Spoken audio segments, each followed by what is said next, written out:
Hello everyone, my name is Steve Adolf and welcome to another practical safe video from the dining room table.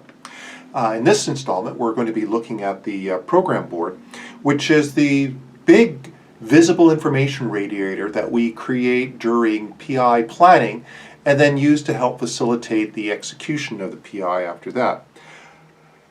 So what we're going to cover in the videos that make up this series is why is the program board important? That's what we'll cover mostly in this video.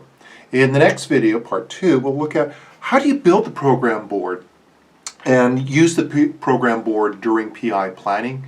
And then finally in the third video, how do you effectively use the program board during PI execution? So the usual disclaimer with all these videos, these are my personal opinions based on the experiences I've had with my various clients.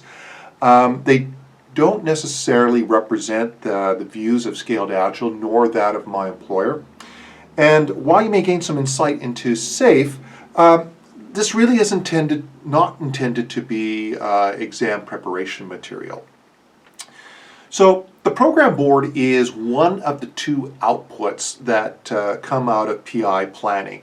We have the PI objectives, which was the topic of another video in this series, and of course the program board, which is the topic of this installment. So let's take a look at the organization of the program board, how it answers three questions for us. The first question is what?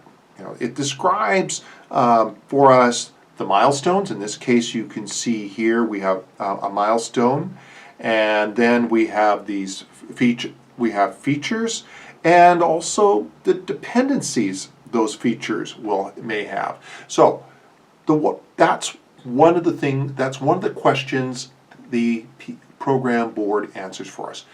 What are we going to be doing? What milestones do we have coming up? What features are we going to get done in this PI, and what dependencies do those milestones and features have? The next question that gets at is who? Who is going to be doing the work?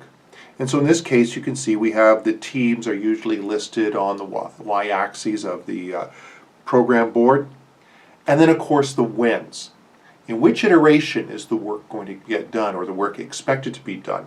And across the x-axis you see on the program board the different iterations of being laid out. So if we look here, this example, we've got feature F3, and feature F3 has a dependency on the Pythons and also on info security. It's going to get delivered it's going to get delivered in iteration 1.3. So that's a lot, very simple, all the information that's graphically available to you on the program board. So let's take a look how you can be building the program board during PI planning. Well, first thing we're always going to show is the features. Right? Various teams will take point for delivering a feature. They may not be doing all of the work of the feature, but they will take point for delivering that feature. And in this case, we can see that the Cobras here plan to finish feature Foxtrot 1 in iteration 1.2. The Pythons will take responsibility for finishing feature Foxtrot 2, and they plan to get it done in 1.3. And you can see the other teams here, they have posted on the board when do they expect to get these features completed. Which iteration during this PI do they expect that they will be able to have that feature done? The other is what dependencies do we have in this feature? And here we see the Cobras.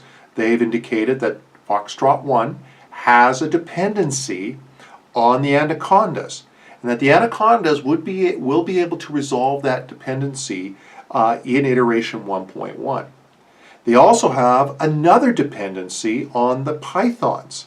So Foxtrot 1 also depends on the Pythons completing their work in iteration 1.2, which happens to be, of course, the same iteration that the Cobras expect to deliver feature Foxtrot 1. And then also gets a little more complex. We see that dependency the Pythons have requires that some architecture work gets done. So you can see these dependencies can get actually fairly complex and help us keep track. Just as an aside, this sort of transitive dependency, we'll talk a little bit more about transitive dependencies later. This would be, since this happens to be in the same iteration as we're going to deliver the feature, I would be taking a closer look at this. And you can also see that in this case, the anacondas who are delivering feature Foxtrot 3, they have a dependency, a common dependency on the pythons there, along with the cobras. So there's a lot, there's a lot you can see right away by looking at this board. So, the program board also makes major milestones and events visible. One of the mantras in Scaled Agile is, of course, develop on a cadence, release on demand. And in this case here, we apparently have a release coming up in iteration 1.4, so-called 4.1.0.01 release. And we can see that it depends on the delivery of Foxtrot 1 and Foxtrot 2. Milestones could be any number of things. In this example here, I'm showing that it's a release, but there could be major events. Maybe we're having to make a drop to another group, to another client. This is a major release that we're going to be pushing. It could also be things like we have trade shows coming up that we have to get ready for. So milestones are these significant events that will have dependencies on sets of features to be delivered. So now let's take also a closer look at the board and the teams. Now you can see here we've got our feature and component teams listed on the board, but also we have shared services. And sometimes I get quite concerned with a lot of clients. They tend to overlook or diminish the needs of including shared services on the program board. So what you normally see in a lot of organizations is that the board is divided sort of in half, where we have our feature component teams. These would be what SAFe would call agile teams, and on top, and then we have, of course, all the shared services. And it's important to have them because my experience has been that the competition for shared services is often a frequent source of delay in the execution of the PI planning.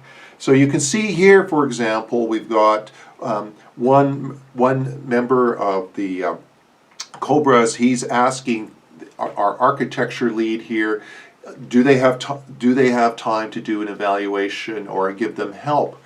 And that the architecture is a frequent shared service, and probably one that a lot of people are making demands of.